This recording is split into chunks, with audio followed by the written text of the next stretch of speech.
advice for you coming up on breakfast television.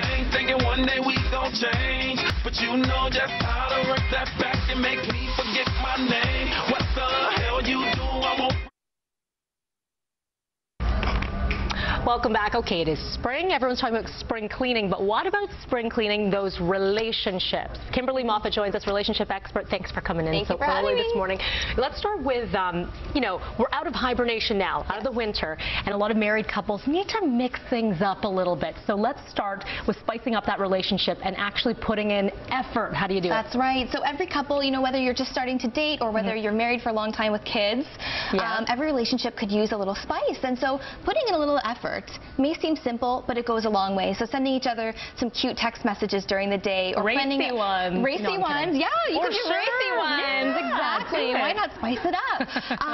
But little things, you know. So if it's having a home cooked meal ready, or putting on a special outfit for them that you know is their favorite. I like how you're taming it down to a special outfit. These are all wonderful things, and it just takes a little bit of thought, but it really goes a long way when you've been with someone for a long time. Absolutely. Don't be afraid to schedule in that intimacy, like you said. I mean, unfortunately, we work on really busy schedules. People work on different shifts, so you've got to make that time actually physically make that time in a schedule. Exactly. You know, this sounds so unromantic. Couples are like, really? You want me to schedule an intimacy or schedule in dates? But it's true. And they say, well, that might sound like a really simple point, but actually, I'll ask them, well, do you have a schedule? No. So it could be something as simple as saying to your spouse or whatnot, hey, Friday night, 5 o'clock, you and me time. Exactly. Sort of and thing, maybe plan a surprise date, because that's something unique and exciting. Well, moving along with that, too, is mixing it up a bit, right? That's right. You sort of get stuck in the monotony of you come home for dinner, you have a quick recap of your day. Go somewhere different. Try something different. Absolutely. Right? So research shows that when couples do engage in something new and exciting, so something novel that they haven't done before, the bonding experience occurs even more. So the goal is, when you're going on a date with your partner, always try something new.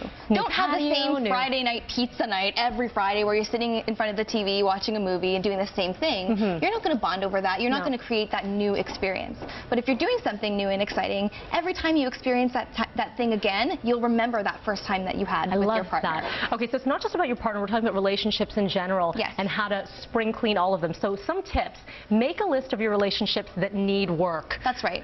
Okay. So when you're spring cleaning your relationships, there's a lot of people in your life that kind of see you as a pushover, or that their relationships with you might not be serving you anymore. You know, maybe they're showing up late all the time or asking you to pay for meals, and you're thinking, wow, I don't really know, you know, this person seems to be pushing my boundaries. So do you cut them out of your life? You might have to, but make a list first. You know, so whether it's your mom or your boss. Don't cut your mom out of your life. No, you wouldn't want to. So that's one you don't want to cut out. But whether you could be your boss, or it could be a lazy friend that's not really putting a lot into the relationship. So make a list of these people, write them all down, and start to think about how you actually want to change that relationship. That's a good idea. Also set some boundaries there too, right? That's right. So these people are used to pushing your boundaries. They're used to you not having boundaries because you're not actually speaking up if anything happens. So if they do show up 20 minutes late, or if they're not there 20 minutes after the appointment time, leave. You're done. You get out of there, and that teaches them a lesson in terms of how they can treat you. Some really good pieces of advice. You're going to be at the relationship show all weekend long, starting on Friday.